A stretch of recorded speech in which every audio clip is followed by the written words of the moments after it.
This is the Bahamas Tonight, the Northern Edition. Good evening, all. I'm Shashina Roll. As always, it is so great to have you with us. Topping news, it is a new system of taxation, and as with anything new, it comes with its share of challenges. Today, the Grand Bahama Chamber of Commerce, as well as the Grand Bahama Port Authority, combined resources to sponsor a one-day symposium to provide business leaders with more details on value-added tax. Our Sabrina Brown reports on this story. Licensees of the Grand Bahama Port Authority and other members of the business community packed the meeting room at the Grand Bahama Chamber of Commerce to learn more about value-added tax. Although VAT took effect throughout the country on January 1st, officials say they recognize the need for ongoing educational forums. Senior Manager at HLB Galanis & Co., Christopher Baker, conducted the session. We were surprised that despite all the publicity and the other seminars that have been held, that there are still a lot of people around who are not sure about VAT. Businesses with annual sales over $100,000 must register for VAT. Companies falling below that mark can voluntarily register. Baker says there are benefits for small businesses that sign up. What it does mean, and which is why it is attractive to these businesses, is that when you are charged VAT by your suppliers and for your expenses, then you can reclaim the VAT that you're being charged, and you offset it against the VAT that you've charged your customer and pay the difference then to the government at the end of the quarter. President of the Grand Bahama Port Authority, Ian Rowe, says the VAT training is significant. The government has made it known that we are in need of creating an additional revenue stream to deal with the deficit that the country has. And so Freeport is affected just like anywhere else in the Bahamas. That's number one.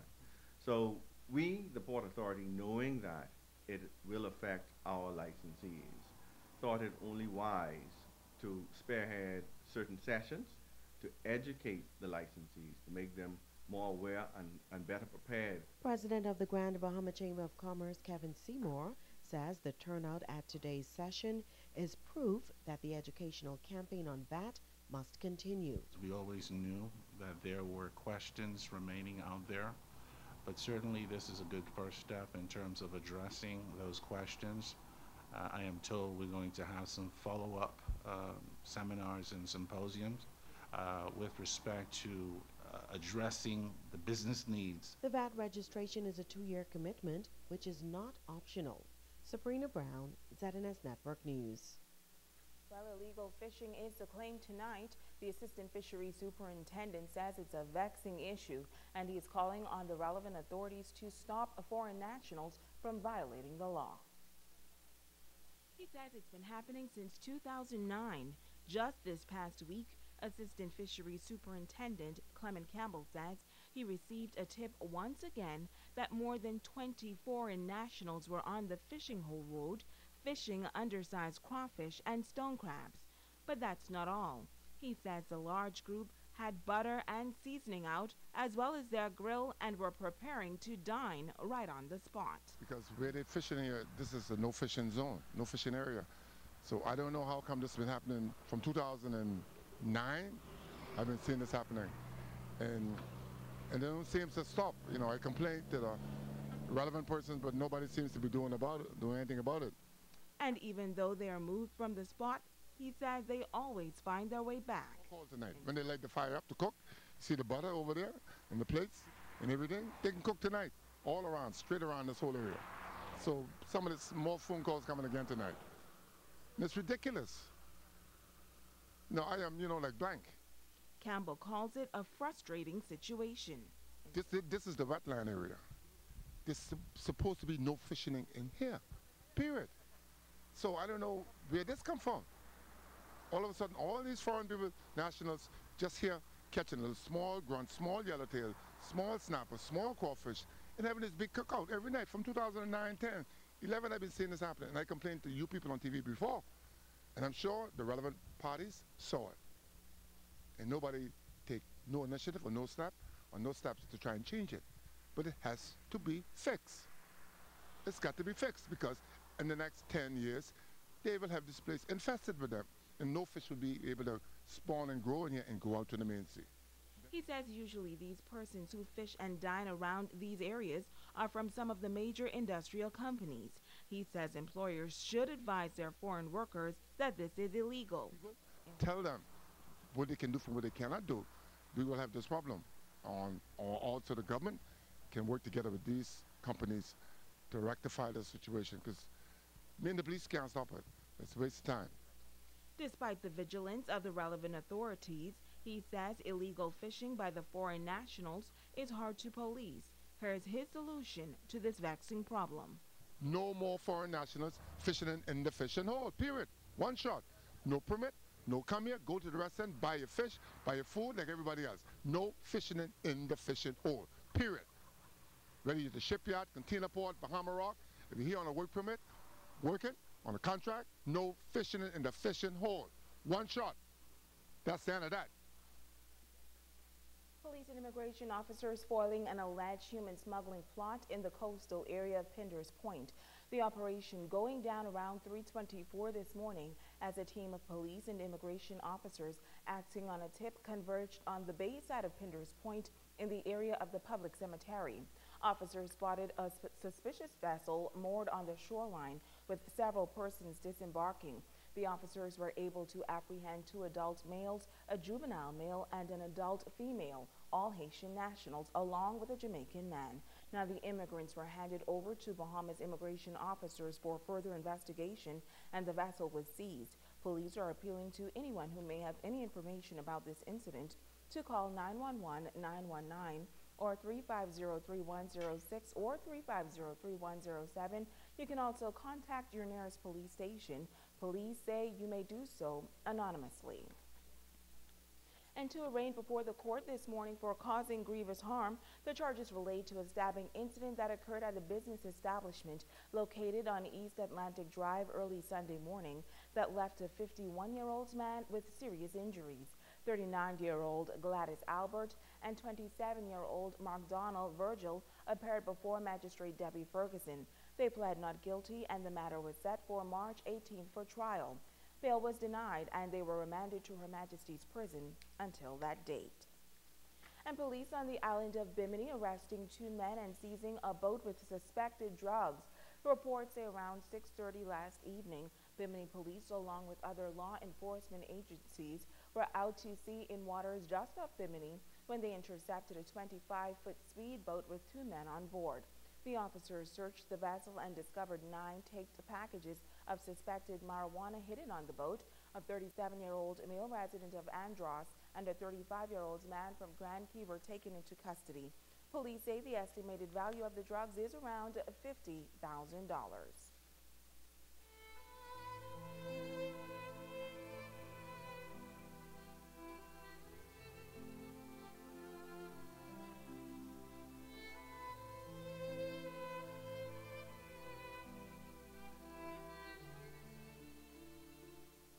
Tonight, a top executive at the Grand Bahama Port Authority is paying tribute to former honorary chairman Sir Jack Hayward. The man, known as one of the pioneers of Freeport, passed away on January 13th. Sabrina Brown has the story. The passing of Sir Jack Hayward has been described as the end of an era. The native of England came to Grand Bahama with his father back in 1956, and recognizing the potential in this island, worked to transform the Pine Barren into a city. Freeport became the fastest growing industrial center in the Caribbean, attracting international companies through tax exemptions, its proximity to America, and its potential in the tourism industry. In an interview with ZNS News, President of the Grand Bahama Port Authority, Ian Roll, reflected on the life and contribution of the port's honorary chairman. Sir Jack believed in Freeport. He was a colorful gentleman, as we all know, but I think he was somewhat misunderstood in that he only wanted the best for this place. So he would challenge any government in regards to what he believed is not right and what would affect this place in a negative way.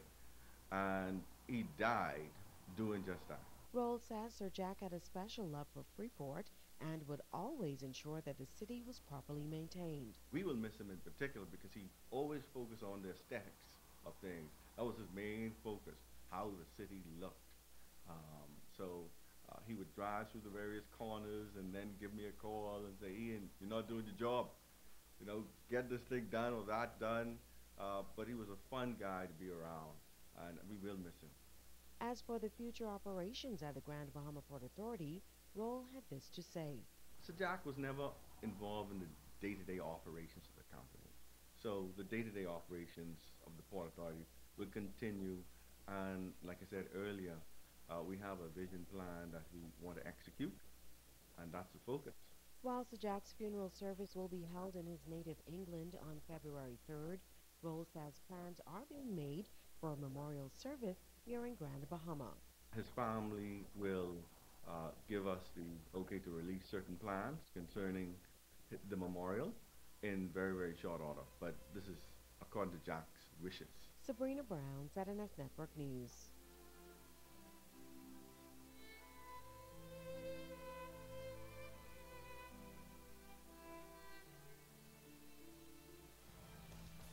Stay with us. There's more news right after this.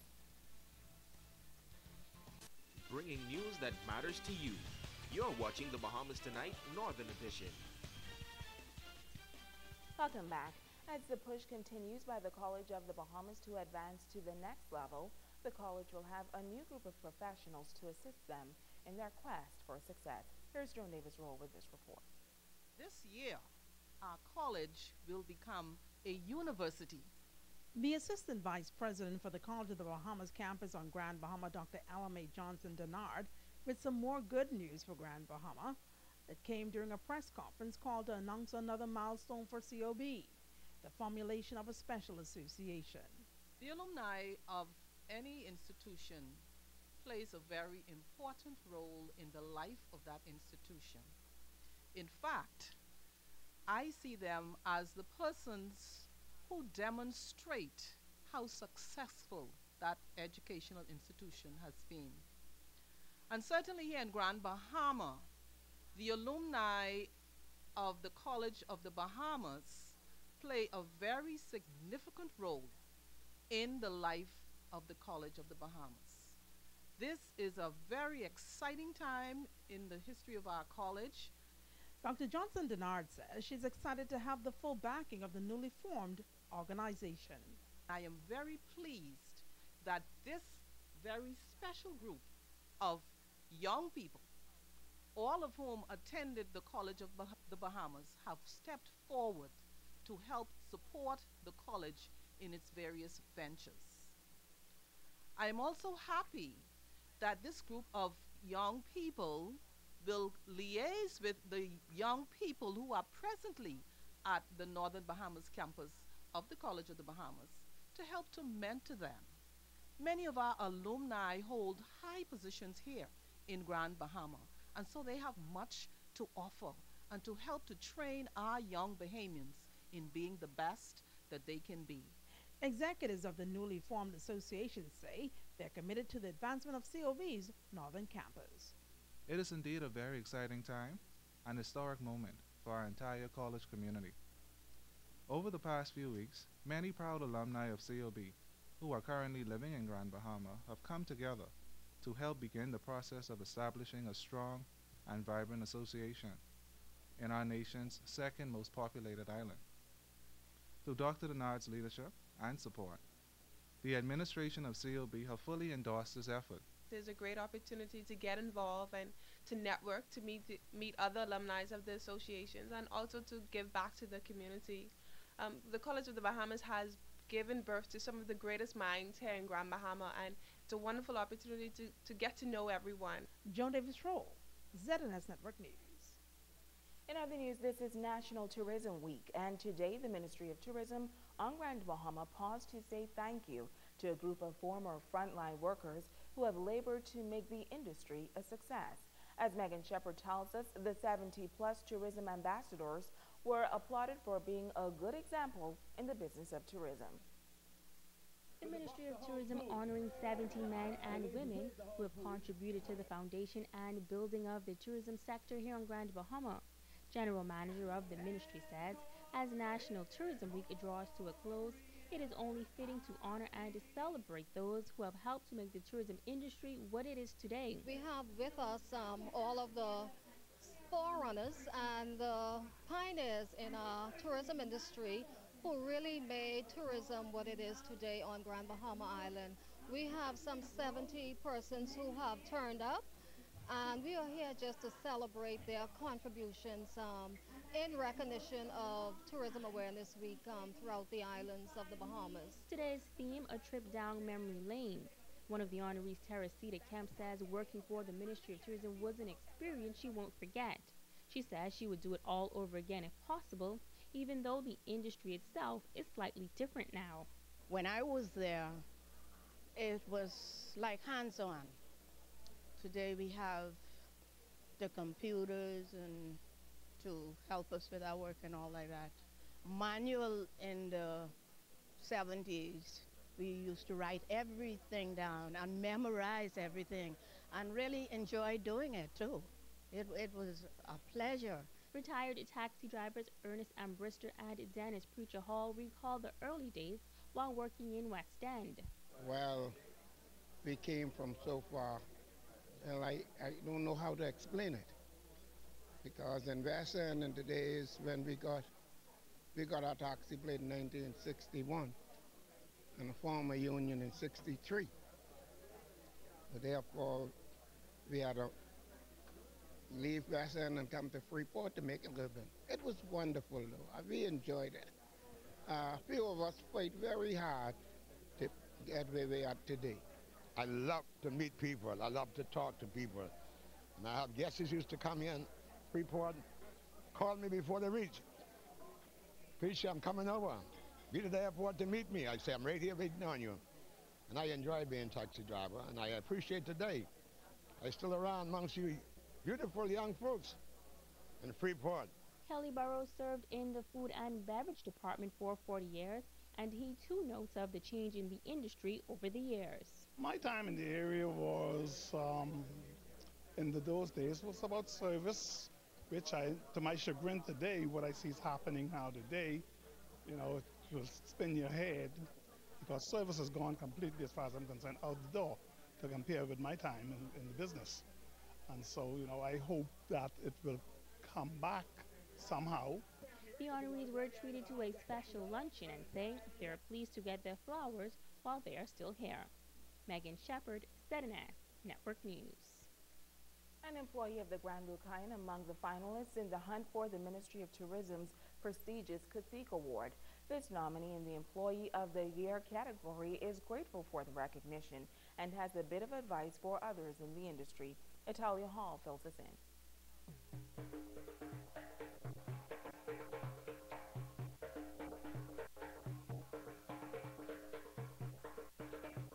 Hola, ¿qué tal? Tiene un día muy simpático y vaya con Dios. Me llamo Miguel, el gusto es mío. Michael Hall Clinton, a bartender at the Grand Lucayan who has learned a second language after being a part of the industry for some 31 years. He says it is his passion. Clinton looks forward to making his guests happy and telling them about the great things that the Bahamas has to offer. He was recently nominated for a Cacique Award, and he says it came as a pleasant surprise. Just to be nominated, it's an awesome feeling, you know. At least you know that you're recognized and someone is looking at you. I feel very humbled by this experience. But when he's at work, he's not just a bartender, he has several jobs. Everybody that comes on vacation, especially at the bar, you have to be a psychologist, a marriage counselor, a good friend, sometimes, most of all, just a good listener. And I think that helps, you know, because everybody, the more you find about people, you find out that we're all the same all around the world. That's the most fun part of the day for me because you meet all kinds of people and you can create different drinks while you're working. Clinton has some positive advice for others in the field who are working hard as well. Keep on doing your best and you won't realize it, but there's always someone that's watching you. Just keep on doing your best and one day your recognition will come because there are always people watching you. Italia Hall, ZNS Network News. Look at stories making news this evening. Stay with us. Ricardo Liborn has a check on sports when we return.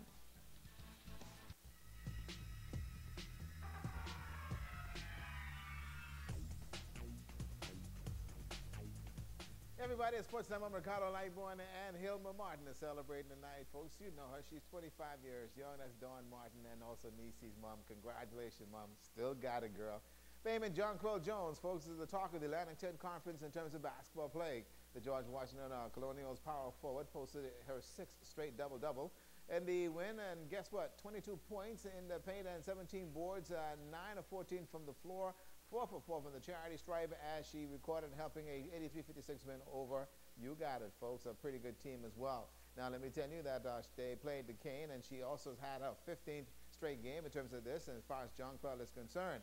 She's also in candidate for the Naismith Trophy, recording a league best 11 double-double this season, and the 6'4" junior performance in the Junkanoo Jam is held here in Grand Bahama during the Thanksgiving break was outstanding.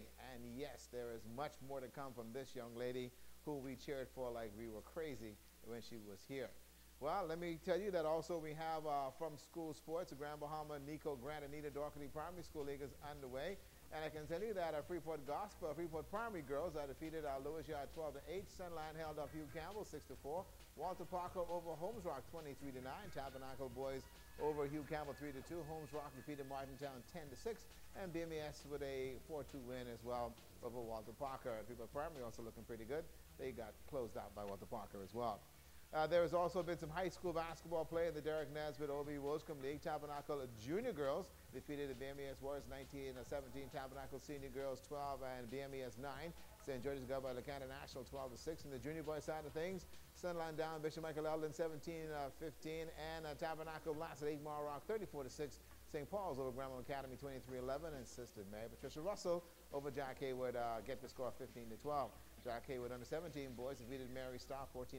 Bishop Michael Eldon nipped Egmont Rock 14-13. And St. George's over St. Paul's 27-11. Tabernacle with a good win 27-11 on the senior boys board. Lucana National got a win. Way to go, Buccaneers. They defeated Grand Bahama Academy 43-36. Sunline over Egmont Rock 49-46. And also BMES right there as well. And a good win there, Tabernacle 39-31 over St. George's. I just love when my kids play a little bit of basketball. From tennis, Godfrey Gully Bow and Erika Russell have been named the coaches of the YMCA brand new ITF regulated tennis courts. And we spoke to Gully, who says that the addition of these courts on Grand Bahama will help revitalize and promote a long-time sport, and that is tennis on Grand Bahama. I think this will help us to develop tennis to a greater level in Grand Bahama. We plan on introducing some after-school programs, some programs that starts at 10 o'clock in the morning until 2. We'll have the kids bussed in from some of the schools and we give them lessons. So we also will have adult programs, adult clinics for adults starting next week. And if we can get Sheena some tennis shoes, they can play tennis. And Gully says him and Larika working together is a dream team.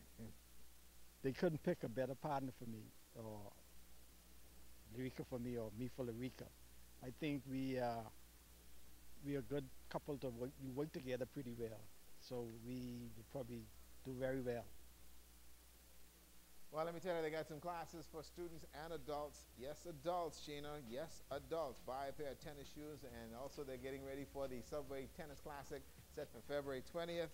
Sheena, buy some tennis shoes. Play some tennis, okay? That's it. Sheena, buy some tennis shoes. Good night, everybody.